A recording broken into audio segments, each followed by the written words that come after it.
I know you will advocate for your client, কিন্তু আমার তো অপশন আছে, আমি কেন তোমার দেশের জন্য অপেক্ষা করব? আমি আন্তর্জাতিকভাবে স্বীকৃত হব, আমি লোন পাবো অনেক কম দামে, আমাকে রাষ্ট্রীয়ভাবে পুরস্কৃত করা হবে।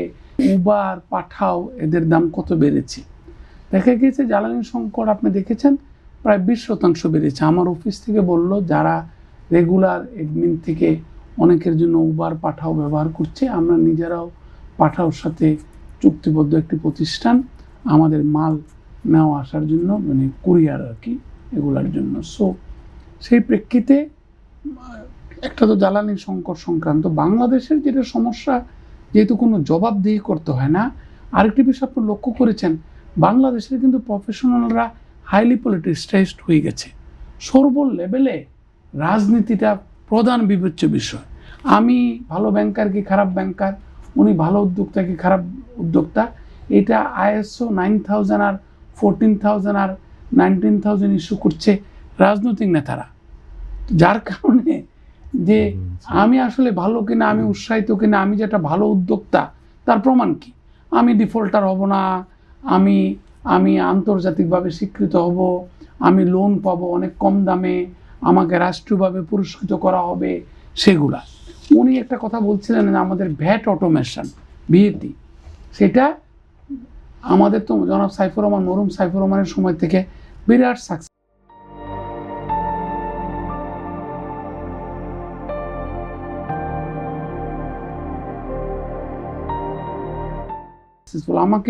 আমার সাথে এক মিনিটের একটু বেশি হবে মনমোহন সিংয়ের দেখা হয়েছিল যখন উনি অর্থমন্ত্রী ছিলেন ভারতের, পরবর্তীকালে উনি ভারতের প্রধানমন্ত্রী হয়েছেন আপনি জানেন।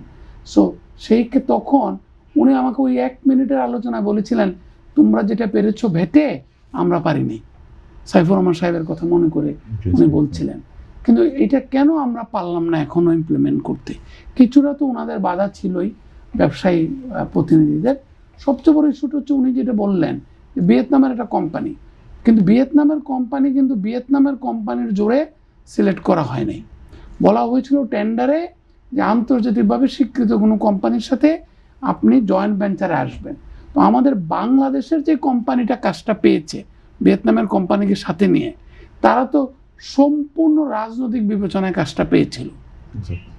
তো এই ধরনের বিশ্বব্যাংক, এটা কিন্তু প্রজেক্টটা ছিল কিন্তু বিশ্বব্যাংকের অর্থায়নের প্রজেক্ট। Very sad. আপনাকে ওনার সাথে আরেকটা প্রজেক্টের কথা বলি, যেটার সাথে সরাসরি আমরা জড়িত ছিলাম, সেটা হচ্ছে আমাদের customs automation project, national single window. Same ওইটার উপরে ভ্যাট ধরে ধার্য করে, যেহেতু আমাদের রাজস্ব আদায় হচ্ছে না, আমাদের বিদেশি যারা পার্টনার তারা আর এটা প্রজেক্টটা চালাতেই পারলো না। একদিকে হচ্ছে পলিটিসাইজেশন, আরেকদিকে হচ্ছে আমরা যে বিদেশি পরীক্ষিত কোম্পানিগুলোকে কাজে লাগাবো, তার জন্য তো আমাদের তৈরি থাকতে হবে। তৃতীয় আমি বলি, আমি একটা সরকারি মালিকানাধীন প্রতিষ্ঠানের অত্যন্ত ভালোভাবে পরিচালিত বলেই আমার জনশ্রুতি রয়েছে। নামটা বললে আপনারা হয়তো বলতেন যে ভালো একটি প্রতিষ্ঠান। সেখানে 5 জন সরকারের সচিব বোর্ডে আছে, আমরাও ছিলাম 3 জন প্রাইভেট সেক্টর থেকে।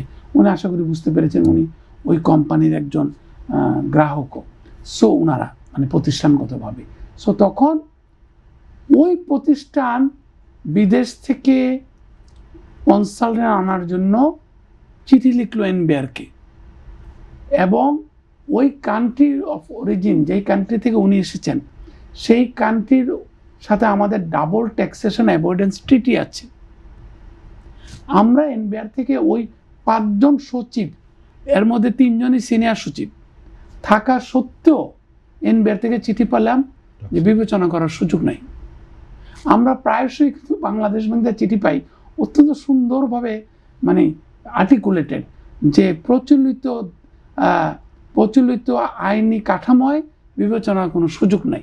তো আমরা যেটা ডাইনামিক ইকোনমিক ম্যানেজমেন্ট, উনি যে বললেন আমরা জ্বালানি পাই কিনা, আমরা জ্বালানির মধ্যে বিদ্যুৎও আছে, গ্যাসও আছে, তারপর আমরা সঠিক সুদে, আমাদের মাননীয় অর্থমন্ত্রী নিজে বলেছেন প্রাক বাজেট আলোচনায়, যে আমি কি মুখে ব্যবসায়ীদের কাছে যাব, তাদেরকে না দিতে পারছি জ্বালানি, না দিতে পারছি আমি তাদেরকে স্বল্প সুদে কিংবা প্রতিযোগিতামূলক সুদে।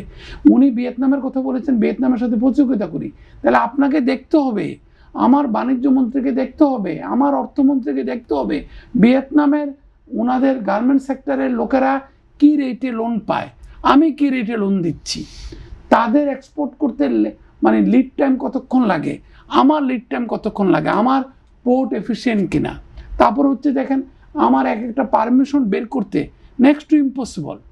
আমার একটা যারা নাকি বন্ডেড ওয়্যারহাউস ফেসিলিটি এনজয় করে তার একটা ডিরেক্টর চেঞ্জ করতে চান আপনি, দেখি জাতীয় রাজস্ব বোর্ডে দেখেন কি করতে হয়।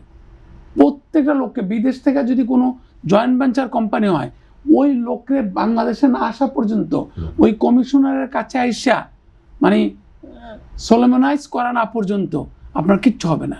তারপরে আমাদের বলা হয় বিদেশিরা ইচ্ছা করলে পারমিশন মাঝে মাঝে আমরা বের করি যে আমাদের এমবেসিতে যে সে ওখানে ওথ নিবে, সে বলবে, আমাদের এমবেসিগুলোকে এভাবে ট্রেনিং দেওয়া না।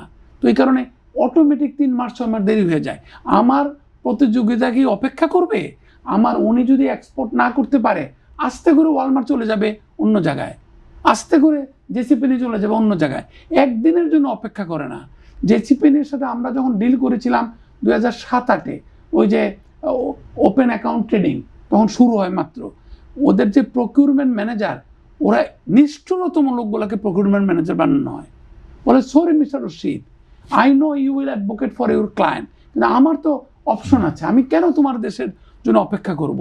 তো এইগুলো যদি ঠিক না করতে পারি, ইয়েস আমরা একটু ইনজাস্টিস করছি, এটা নতুন সরকার এসছে মাত্র 2.5 মাস হয়েছে, কিন্তু আমি পুরোপুরি সিম্পেথেটিক হব না সরকারের প্রতি, কারণ তার সচিবরা তো আর 2.5 মাস হয় নাই, ওই সচিবরা তো চলছে ওই আগের রাজনৈতিক সরকারের সময় থেকে। সুতরাং আমরা আশাই করতে পারি যে এটা বিপুল ভোটাধিক্যে নির্বাচিত একটি সরকার ব্যবসায়ীদের পক্ষে, কৃষকদের পক্ষে, উদ্যোক্তাদের পক্ষে, এমনকি ক্ষুদ্র উদ্যোক্তাদের পক্ষে, যেটা উনি খুব বড় উদ্যোক্তা হওয়া সত্ত্বেও উনি ক্ষুদ্রদের কথা ভুলেন নাই, এটা হচ্ছে ঢাকা চেম্বারের ওনার ক্রিস্টেনিংয়ের জন্য, ওনাকে ধন্যবাদ জানাই।